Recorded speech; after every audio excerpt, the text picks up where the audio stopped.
கருட புராணம் என்பது பறவைகளின் அரசனான கருடனுக்கு ஏற்பட்ட ஐயங்களை தீர்க்கும் பொருட்டு திருமால் எடுத்துரைக்கும் ஒரு அதி அற்புதமான புராணமாகும். மனிதர்களாக பிறந்த அனைவரும் குறிப்பாக எதையும் பகுத்தறிந்து புரிந்து கொள்ளக்கூடிய உயிரினமாக இருப்பதாலும் பிறப்புகளில் உன்னதமான பிறப்பான மானுட பிறவியில் இருக்கக்கூடிய அனைவரும் தெரிந்து கொள்ள வேண்டிய புராணம் கருட புராணம் ஆகும். அனைத்து வளங்களும் நிரம்பி இருக்கக்கூடிய மனிதர்கள் மட்டுமல்லாத கணக்கில் சொல்ல முடியாத அளவிற்கு உயிரினங்கள் வாழ்வதற்கான வாழிடத்தை அளித்திருக்கக்கூடிய இடம்தான் பூமி. பூமி உருவான பொழுதில் ஓரறிவு உயிரினங்கள் அதிகமாக இருந்த காலகட்டத்திலிருந்து அடுத்தடுத்த காலங்களில் ஏற்பட்ட பரிணாம வளர்ச்சியினால் இன்று ஆறறிவு படைத்து எதையும் பகுத்தறிந்து நன்மை எது தீமை எது என அறிந்து செயல்படும் தன்மை கொண்டு சிறந்த உயிரினமாக இன்றளவும் மனித உயிரினம் இருந்து வருகின்றது.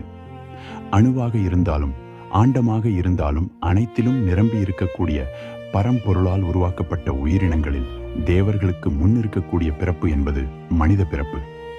இந்த ஒரு காரணத்தினாலேயே மற்ற பிறப்புகளை காட்டிலும் மனித பிறப்பு என்பது அதி உன்னதமான பிறவியாக கருதப்படுகின்றது.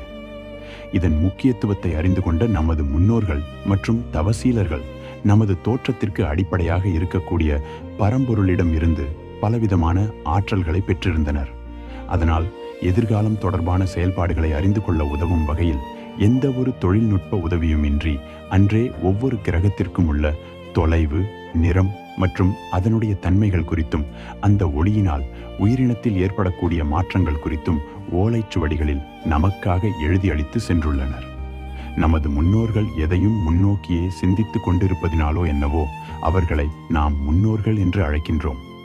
ஏனெனில் இன்றைய நவீன யுகத்தில் நாம் வாழ்வதற்கு என்ன தேவை என்பதை மட்டுமே இன்று யோசித்துக் கொண்டிருக்கிறோம். ஆனால் அன்றோ பாரத பூமியில் பிறந்த நம்முடைய முன்னோர்கள் அனைவரும் ஒரு பிறவி பிறப்பதற்கான காரணம் என்ன? அதன் பிறப்பு என்பது எதன் அடிப்படையில் அமைகின்றது? எதனால் ஒரு பிறவி பலவித இன்னல்களையும் துன்பங்களையும் அனுபவித்து இந்த பூமியில் வாழ்கின்றது என்பதை பற்றிய தகவல்களை அளித்துச் சென்றுள்ளனர்.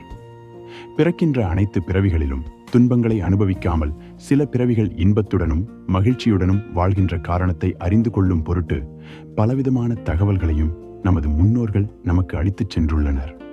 அவர்கள் மேற்கொண்ட அந்த பயணத்தின் விளைவாக பரம்பொருளின் அருளோடும் நமக்கு இந்த பூமியில் வாழ்வது எப்படி என்றும் தவறான செயல்களில் ஈடுபடுவதால் நமக்கு என்னென்ன விளைவுகள் ஏற்படுகின்றன என்றும் விரிவாக எடுத்துரைக்கும் பொருட்டு கருடரின் உதவியோடு கருட புராணம் பலவிதமான ரகசியங்களையும் எடுத்துரைக்கின்றது.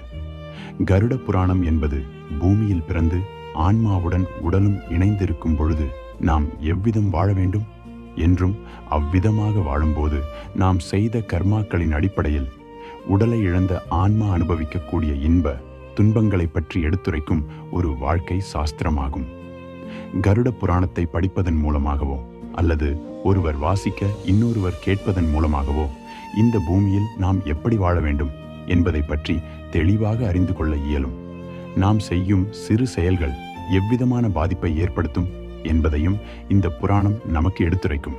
நமது பெற்றோர்களுக்கு நாம் எவ்விதம் சில கடமைகளை செய்ய வேண்டும் என்றும் அந்த கடமைகளை செய்ய தவறினால் அதனால் ஏற்படும் விளைவுகள் என்ன என்பதை பற்றியும் நாம் முழுமையாக அறிந்து கொள்ள ஏதுவாக இருக்கக்கூடிய புராணம் கருட புராணமாகும்.